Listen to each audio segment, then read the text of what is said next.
So I'm going to set this up in a way that makes sense to me. I hope it makes sense to you as well. Because again, a lot of this is just setting things up so that it makes sense, because when you're working with twice the number of needles that you're accustomed to, it can be pretty confusing. So one of the first things that I'm going to do is I'm going to trim this a little closer just so I don't get it confused with the live end. Okay, now I have formed an H with these, and I have the needle that has the live end of the yarn coming out of it on top, and then I have the others formed around it. Another thing that it's really important before you join into a round or a triangle, as the case is going to be in this circumstance, one thing that you really want to make sure is that these ridges that you get at the bottom of your loops, you all want them to be facing in, because if you have this kind of action going on and then you join in around, you're going to have what's called twisted stitches.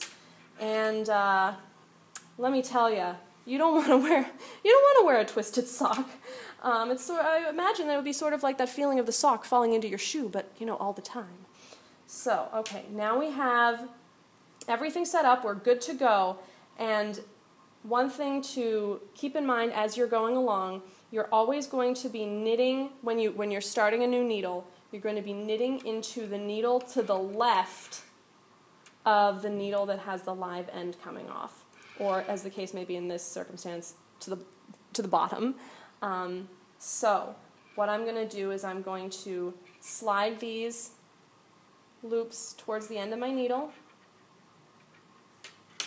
I'm going to pick up my empty needle, and for the purposes of this instructional video, we're going to imagine that this sock pattern instructs you to knit all the way around. So you're going to insert the needle in the first stitch as if to knit. You're going to get some tension on that yarn, all right? And you're going to bring the yarn over, and especially when joining the first time, you're going to want to give it a really good tug to make sure, to try to minimize the gap between the needles. And then you're going to knit your stitch, and you are now joined in a round. Now I'm going to knit the rest of the round so we can see this process a few more times. So I'm going to knit across these stitches, and as you can see, these needles are kind of just flailing all over the place, and that is one of the things that can be a little cumbersome about using double-pointed needles. But as you continue knitting your rounds, the needles are going to become less and less of an issue, partially because you're going to get used to them, and partially because they're going to get out of your way as the material that you're knitting develops. Okay, so I've finished the first needle. Now this needle is free.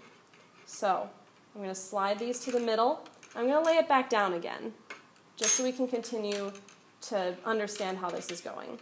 So now, again, the needle with the live yarn coming off, I've put it on top. We're going to be knitting to the left of this one, or down, so I'm going to be knitting into this one next. So I'm going to resituate this a little bit. Okay, so I'm going to slide these down to the end of my needle, pick up my empty needle, insert it in the first stitch as if to knit, pick up my yarn. I'm going to bring this as close as I can get it. Whoop. A little bit more yarn there. Okay, once again, I'm going to yarn over, bring this as close as I can get it, and I'm going to finish knitting that stitch.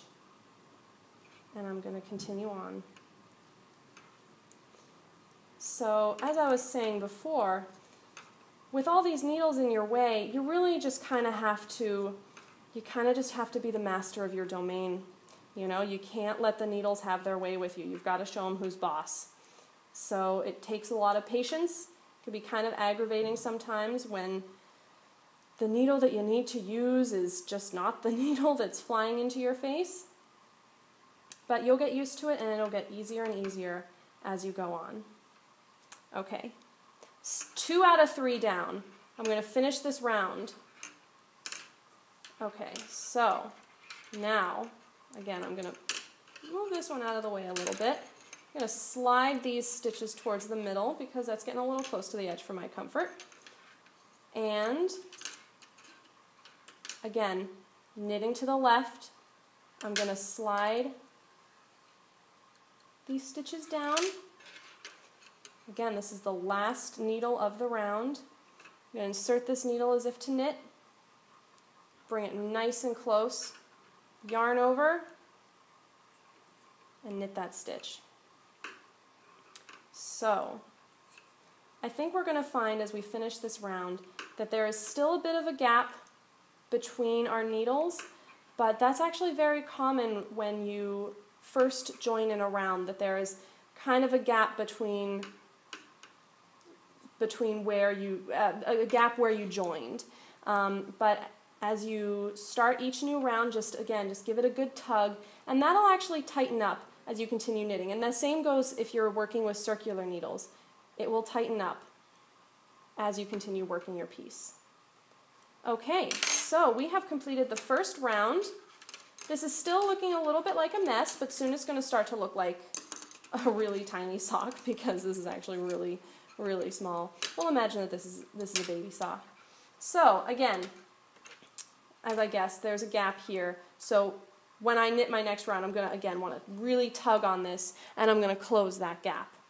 But this was a little introduction to how to use double-pointed needles. I hope you enjoyed it, and I hope that you're willing to give double-pointed needles a try and that you don't find it as intimidating when you have a kitten on your side chasing your yarn off. Thanks for watching.